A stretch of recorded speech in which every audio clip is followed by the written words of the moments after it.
এসেছি এই যে লাল শাকের এখানে, কত লাল শাক হয়েছে দেখো, তো দেখে দেখে তুলবো। চলো। আর এখানে বনু এসেছে, দুজনে এসেছি। এখানে আরও গাছ লাগানো আছে, কাটোয়াল ওটে, তবে এমনি কলমি শাক হয়েছে মাঠের।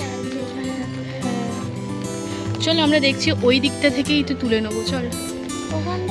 হ্যাঁ, ওখানে তো অল্প আছে, ওখান থেকেই তুলি। আমরা তুলতে এসেছি বলেই মনে তুল না।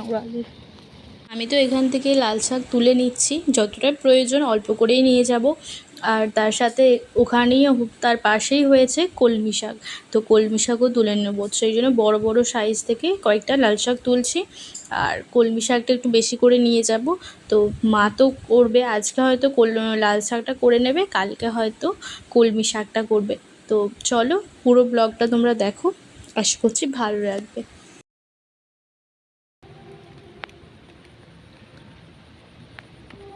শাক এনে বাছাও হয়ে গেছে, ওখানে কলমি শাক প্রচুর হয়েছিল, তো তোলা হয়েছে। তো কলমি শাকটা এখানে আমি কেটে নিয়েছি। আর আজকে যেহেতু মাছ আছে রবিবার দিনে, তো সেই জন্য মাংস আর হচ্ছে না, তো সেই জন্য এখানে মাছের ঝোল হবে। আর এখানে দুটো মাছ আছে, একটা তুলো শাটিং মাছ আছে, আর এখানে ঝোল হবে। তো সেই জন্য মাছ দিয়ে ঝোল হবে, তো সেই জন্য এখানে সমস্ত কিছু সবজি কাটা হয়ে গেছে। তার মধ্যে আছে পটল, ঝিঙে, কাঁচকলা, টমেটো আর কি, আর এখানে আছে আলু, আর এখানে উচ্ছে আলু ভাজা হবে, তার জন্য উচ্ছে আলু ভাজা ভাতে খাবো। আর মা খাবে উচ্ছে আলু সেদ্ধ, মানে ভাতে হবে। আর এখানে আদা কাটা আছে, ব্যাস এইগুলোই রান্না। মাছের ঝোল, উচ্ছে আলু ভাজা, চাটনি তো করাই আছে। হ্যাঁ, চাটনি তো আছেই। এখানে হচ্ছে মাছের ঝোল, শাক ভাজা, আলু ভাজা খেয়ে নিচ্ছে। তো এখন বাড়ির সবাই মিলে টেবিলে বসে এখন খাওয়া দাওয়া হচ্ছে।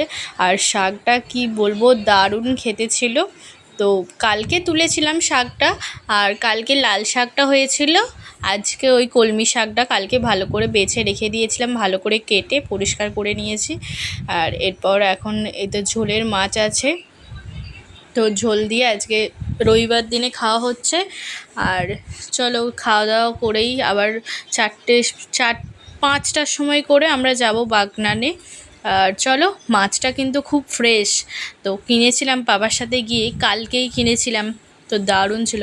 খাওয়া দাওয়ার পরে এখন এই যে খাচ্ছি আইসক্রিম, তো নিয়ে আসলো দাদাই। আর আমুলের আইসক্রিম বেশ ভালো খেতে ছিল, এতে সব বাদাম, তারপরে কাজু বাদাম আরে দেওয়া ছিল, বেশ দারুণ খেতে ছিল। চলো খাওয়া দাওয়া করে নিই, তো রেডি হয়ে একেবারে আসছি তোমাদের সামনে। মা এই যে বেরিয়ে পড়েছি, যাচ্ছি বাগনানে। তো চলো, একটু দরকারে যাচ্ছি, কিছু কেনাকাটা টুকিটাকি আছে, তো সেইগুলোই কিনব। চলো, তার সাথে তোমাদের সাথেও শেয়ার করবো। তো মা আর ওদিক থেকে দিদাও আসছে, তো দিদার সঙ্গে অনেকদিন পর দেখা হবে, দেখাবো। তো চলো, খুব এক্সাইটেড, তো তোমরা দেখো। এগুলা বেশ করেই আছে, দেখতেই পাচ্ছ আকাশটা, আর কি সুন্দর, মানে বর্ষার জল পেয়ে এই দিকের ঘাসগুলো পুরো সবুজ হয়ে গেছে, আর ভালোও লাগছে। মা কি কিনতে যাচ্ছ বাগনানে? বাবুর একটা জামা কিনতে যাচ্ছি। আচ্ছা চলো, তো দাদার জন্য একটা জামা কেনা হবে, তো সেই জন্য এখন মা বললো যে চল দুজনে মিলেই যাই, আর দিদাও আসছে, তো সেই কারণে চলে যাচ্ছি বাগনানে। দিদা তো এসে গেছে, দেখো তোমাদের দিদাকে দেখিয়ে দিলাম। আর একটু আমরা বসে আছি, একটু গল্প করব, তো তারপরে এখান থেকে কিছু টুকিটাকি জিনিস কিনে বাড়ি ফিরবো। দিদা এখন বাসছে,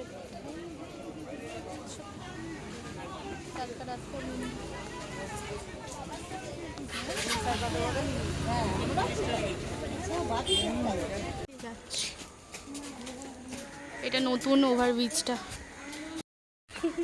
এতটাই উঁচু হয়েছে ওভারব্রিজটা, প্রচুর লাগলো তোমার, এতটাই উঁচু, সেই ওই দিক থেকে আসলাম ডিরেক্ট ওই দিক দিয়ে, অনেকটাই উঁচু। চলো চলো, এই যে একেবারে গার্লস স্কুলে সোজাসুজি হয়েছে, মানে আমাদেরই স্কুল এটা ছিল। তো চলো, আর স্কুলেও আসি না, বোনও আসে, একেবারে ডিরেক্ট স্কুলে। এর ভালো হয়েছে কারণ ওইটাতে অনেকটাই হেঁটে আসতো, তো এখন এই সোজা ডিরেক্ট। থেকে দাদুর জন্য দিদা চপ কিনে নিল, তার সাথে আমিও আর মা খাবো বলে চপ কিনলাম। আর দিদা এই তো বসে পড়েছে গাড়িতে। তো এখন আমরা এবার চলে এলাম কসমোতে। তো কসমোতে দেখি দাদায়ের যদি ভালো জামা পেয়ে যাই তাহলে এখান থেকে নেবো, নাহলে অন্য একটা ভালো দোকান থেকে নিয়ে নেবো। সেই জন্য মা আর আমি দেখছি। এখান থেকে তাড়াতাড়ি অটো ধরে চলে এসেছি আমাদের এই মোড়ে। তো এখানে নেমে এই যে হেঁটে একটু পরেই বাড়ি চলে যাব। আর এই যে রথটা তোমাদেরকে দেখিয়ে দিলাম। তো বাড়িতে গিয়ে কথা বলছি তোমাদের সাথে আবার। আসার সময় তো দিদারাও নিয়ে গেল, তো বাড়িতেও ফিরলাম আর দিদা চলে গেল। তো দিদারা 7:30টার সময় পৌঁছে গেছে, আমরাও এই 8:20 করে পৌঁছলাম, কারণ কসমোতে গিয়েছিলাম। তাদেরকে দেখাই। আর এই তো এখন এই 8:30টার মতো, এই তো ঘড়ি কাটায় 8:30টার মতো বাজে। মা ওইদিকে রান্না করলো, কারণ সকালবেলায় যেহেতু চিকেন খাওয়া হয়নি সেই জন্য দিদারা বললো যে বাড়ির জন্য চিকেন নিয়ে যাবো। দাদু বলে দিয়েছে বাগদান থেকে চিকেন নিয়ে যেতে। তো দাদু যেহেতু নিচ্ছে, মা বললো তাহলে একেবারে আমাদেরও নিয়ে নিই, তো তাই নিয়েছে।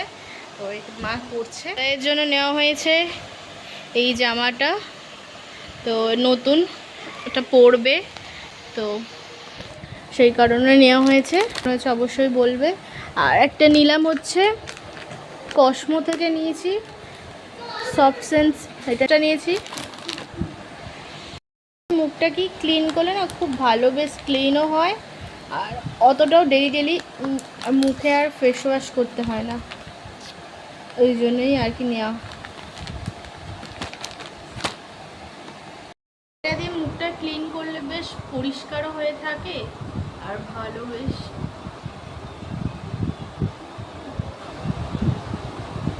মানে হচ্ছে এখন পেঁয়াজ ভাজা মাংসর জন্য। মা এখন এদিকে মিক্সিতে তো বাটছে না, এখন সিলের মধ্যে বেটে নিয়েছে। কি কি মা দিয়েছে তে? কাঁচা লঙ্কা, আদা, জিরে, রসুন। আচ্ছা, বেটে নিয়েছে। আর এখানে আলুটাও ভাজা হয়ে গেছে মাংসের জন্য। এখানে টমেটো আর এখানে চিকেন। তো চলো চিকেনটা কষানো হচ্ছে। তো দারুণ কিন্তু সেন্টটা বেরিয়েছে। চলো চিকেনটা হোক। গরম জল বসিয়ে দিয়েছি। আর এই গরম জলটা দেখো।